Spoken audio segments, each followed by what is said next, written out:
E aí, investidores, tudo tranquilo? Dia de sábado, mesmo assim, é notícia de mercado. Antes da gente seguir, peço que caso você ainda não seja inscrito, se inscreva, comente aqui embaixo e vamos direto para essas notícias que hoje impactam bastante. Primeira notícia, vamos falar de Petrobras para comprar a Raízen. De acordo com algumas notícias que saíram no mercado, como eu trago aqui a questão do Money Times, existe uma expectativa que a Petrobras vai sim dar continuidade na compra, no investimento na Raízen, seja comprando propriamente a empresa ou até mesmo fazendo uma joint venture com a própria Raízen, com a Cosan, enfim. A Petrobras, como muitos já sabem, a Petrobras acabou saindo do mercado de etanol há alguns anos. Antes ela tinha os postos Petrobras e tudo, hoje ela vem saindo desse momento, mas agora, a partir da aquisição da Raízen, existe a possibilidade dela voltar. Entretanto, a gente vai levantar alguns pontos aqui, investidores. E o principal é a questão da cláusula de não compete, né? A famosa cláusula de não competição com a Vibra, empresa também com capital aberto na bolsa, antiga BR Distribuidora, que existe essa cláusula de não compete até 2029, ou seja, teoricamente a Petrobras não poderia entrar no mercado de etanol até 2029, perfeito? Mas ainda assim, a gente sabe que essa parte jurídica é feita para ser contornada e encontrarem essas lacunas. Então vamos acompanhar até mesmo para a gente entender no que isso vai dar, perfeito? Olhando um pouco para a questão da Raízen, tá? A Raízen teve seu IPO ali em 2021, de lá para cá ela só fez cair, perdeu quase que 90% do seu valor de mercado, sobretudo por conta do cenário difícil global que, sobretudo o setor de etanol, setor também de açúcar, como a gente sabe, através de Jalles Machado, São Martinho, outro setor que sim impacta também o resultado da Raízen. Entretanto, diferente dessas outras duas empresas, a situação da Raízen é ainda mais delicada.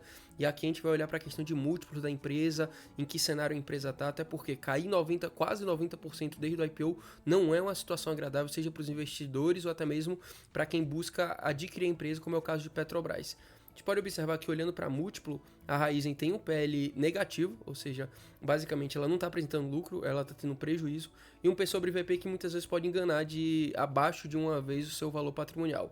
E ela não distribui dividendo, obviamente. Até porque ela não tem lucro, né, investidores? A grande questão da Raízen, quando a gente vai observar aqui, é o seu valor de mercado. Atualmente a Raízen vale um pouco menos de 11 bilhões de reais. Entretanto, quando a gente vai olhar a parte da dívida da empresa, a gente pode observar que a empresa tem uma dívida líquida de quase 60 bilhões de investidores. Ou seja, acaba que a empresa tem mais dívida do que o seu próprio valor de mercado. E como é que isso vai impactar a Petrobras? Caso a Petrobras, vamos supor que ela quisesse adquirir a empresa toda, ela pagaria esses quase 11 bilhões, mesmo descontando essa dívida? Como seria a situação? É uma situação muito delicada. E quando a gente volta aqui para olhar os múltiplos da empresa, é uma empresa que realmente não tem um cenário positivo à frente, margem líquida negativa, ou seja, para cada real que ela faz, na verdade, ela dá mais prejuízo do que qualquer coisa. PL negativo, como a gente já passou, e muito alavancada, seja olhando para dívida líquida sobre EBITDA ou até mesmo dívida bruta sobre patrimônio, qualquer múltiplo que você vai olhar, dívida líquida sobre EBIT, que muitos acabam olhando mais até mesmo do que dívida líquida sobre EBITDA, ainda é mais preocupante. Então é uma empresa muito difícil, tá, investidores, sendo bem franco. Eu particularmente não tenho Raízen na carteira. A única exposição que eu tenho no setor de etanol, setor de açúcar, é a Jalles Machado, que também hoje é a empresa que está mais sofrendo na minha carteira. Mas é aquilo, é uma empresa para o longo prazo, eu não tenho pressa, mas obviamente ninguém gosta de ver suas cotações caindo. E obviamente quando a gente olha aqui o resultado da Raízen é basicamente isso. Receita líquida de 54 bi, uma queda em comparação ao mesmo período do ano passado. E quando a gente olha para a questão de dívida líquida, como eu disse, um aumento de mais de 56% em comparação ao mesmo período do ano passado. Não é uma empresa que pode se recuperar no próximo 2 anos, mas é um caso que realmente é uma empresa muito grande que a gente tem que acompanhar para os próximos anos para ver realmente como é que vai se comportar. E outra grande notícia, sobretudo para quem já está no mercado, sobretudo olhando para a questão de CDBs, com certeza o nome do Banco Master já apareceu no seu, seja com o seu assessor, com o seu consultor, ou até mesmo você olhando na plataforma. Por que eu digo isso, investidores? Desde o início do ano existe a expectativa que o Banco Master, pela situação que ele se encontra, que ele pode ser adquirido por outro player de mercado.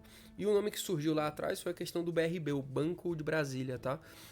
Entretanto, isso acabou sendo barrado inicialmente, só que a notícia que saiu hoje é que o Banco Central sim deve liberar a compra do Master pelo BRB na próxima semana.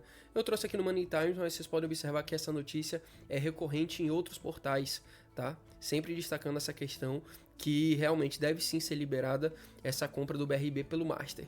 Voltando aqui, inicialmente, esse valor que ia ser adquirido pelo BRB ia ser uma oferta de ia ser uma aquisição de 50 bilhões em ativos, excluindo 23 e de baixa liquidez ou problemáticos, que a gente sabe que o que se especula muito do Master é que eventualmente ele pode sofrer uma questão que realmente pode impactar as emissões dele, especificamente os CDBs que muitos investidores têm.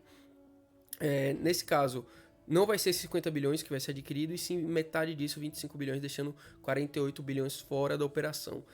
Sendo bem honesto, para quem é investidor do Master, isso não deve impactar, perfeito? Caso você seja pessoa física, sobretudo abaixo do FGC, eu não me preocuparia, tá? Por mais que realmente, caso o Master venha a sofrer alguma questão de liquidez ou qualquer coisa parecida, o FGC tem tudo para cobrir a operação completa, certo? Para quem tem essa possibilidade. Caso você esteja acima do FGC, não só no Master, mas em qualquer banco, eu tenho uma visão de que você deve fazer uma readequação do seu portfólio, porque não é bom você estar acima do FGC em nenhum banco, independente de qualquer que seja. Então, para o Master, a mesma coisa. Caso você esteja acima do Master, eu recomendaria, na minha visão, obviamente, que você olhasse para isso de outra forma. E, sobretudo, quem realmente é prejudicado nessas questões são empresas ou entidades que têm uma exposição muito grande ao Master, como existem alguns fundos de pensão com valores acima de bi em aplicações do Banco Master. Nessa situação não tem muito o que fazer, é realmente correr o risco, torcer para que um outro player como o BRB, ou até mesmo outro, ao longo do caminho, venha e adquira esses ativos mais estressados do Master. Mas por hoje é isso, investidores. Vídeo bem rápido para falar de duas grandes notícias, tanto a questão da compra do Master pelo BRB e a compra também da Raízen pela Petrobras. Em relação ao do Master, bem simples, não tem muito segredo, eu acredito que vai sim ser concluída. A da Raízen pela Petrobras eu acredito que vai ser um pouco mais delicada, sobretudo pelo momento que a empresa se encontra, e teria que entender sobretudo essa questão do não compete que a Petrobras tem com a Vibra. Mas é aquilo, mais uma vez, investidores, caso você ainda não seja inscrito, se inscreva, deixe seu comentário abaixo. Você tem Raízen, você tem Petrobras, você tem algum ativo do Banco Master, ou até mesmo é acionista do BRB, comenta aqui embaixo e até a próxima.